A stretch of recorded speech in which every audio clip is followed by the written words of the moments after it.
จันทร์คนลายแดดกระแดดไอ้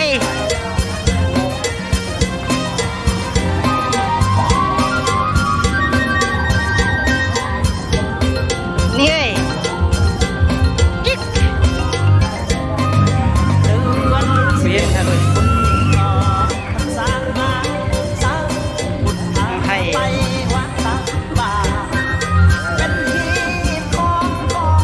แดดกระแดด อยู่ในกลุ่มของเราไทยคนจากเมืองเงิน135,000 เก็บลูกค้าก็จะได้อัตราแล้ว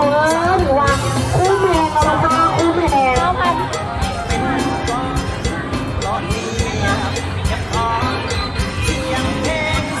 เอาเนาะเดี๋ยวมาย้ำโปรโมชั่นอีกเครือหนึ่งเลยค่ะมาย้ำโปรโมชั่นอีกเครือหนึ่งเนาะเสื้ออยากต้องหวานก็อาจจะลูกค้าเนาะยี่ห้อไหนก็ได้เราบอกว่าจะเป็นซันซิลเนาะเกียร์เนาะตู้อยู่ค่ะซึ่ง1 ขวดลูกค้าเนาะหัวทั้งสินค้าประเภทเดินให้ครบจำนวนเงิน99 วันเก็บเนาะอัตราแถมค่ะลูกค้าให้ลูกค้าเอาไปไว้ใช้กันได้ได้ถึงว่าเป็นเพลงลูกค้าเนาะผู้เพลงลูกค้าแบบนี้เนาะ คิ้วตัวแล้ว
โอ้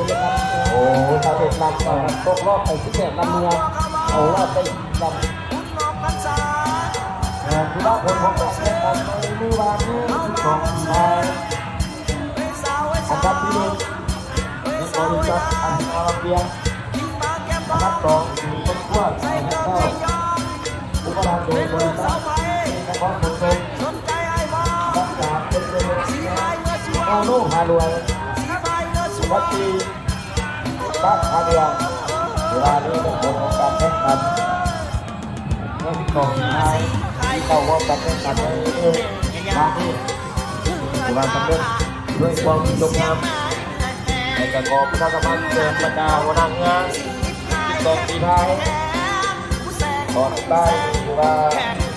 ทั้งคณะกรรมการพร้อมแล้วยังมีตัวข้อมันเป็นไปประมาณ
ลองนี่น่าเลย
เลือกแล้วช่วงมันล่ะ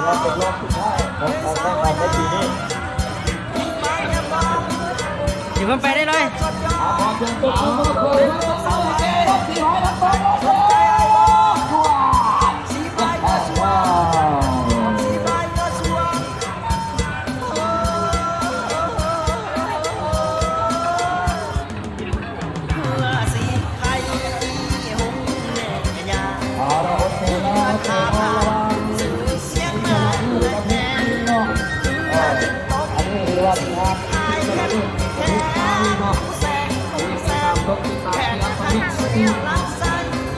ยังอีกดิ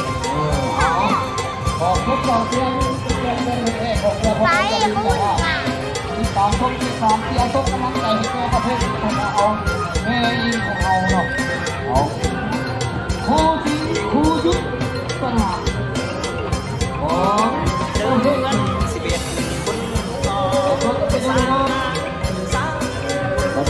ไปวัดล้างบาหัวตรงหัวเรือหัวไปกำลังใจมือตักบามีบุญสวงสมสาว คนไร สาวน้อย นี่ เลาะลี นี่ เข้มข้นเสียงเพลงเสิร์ฟเสพเป็นคำน้องวันสลองคุณสวง แทงเข้ากันแล้วชาวเมียแทงเข้ากันแล้วแทง เพื่อสีไข่ ยัง หงแม่ยาเพื่อทาผ้าซื้อ แทงเข้าแล้วนะ เออ ต้มสีไข่เข้มแข็งผู้แสงเป็นแสง ต้องเมียเขาแทงเข้ากันละ รักใส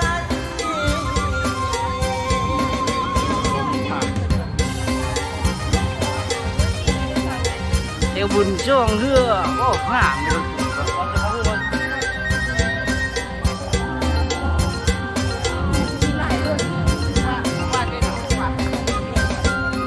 นี่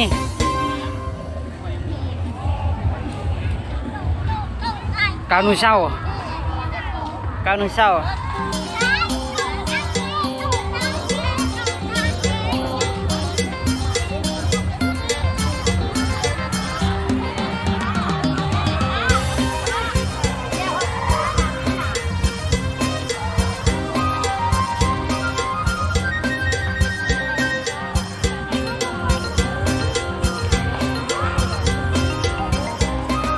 เดือน11บุญต่อพรรษาสาวบุญพาไปวัดตักบาตรเป็นที่ของลาวทุกขา แซง มือตักบาตรมีบุญสวงเรืองสนสาว ย่าง บ่าวสาวน้อย จักหน่อย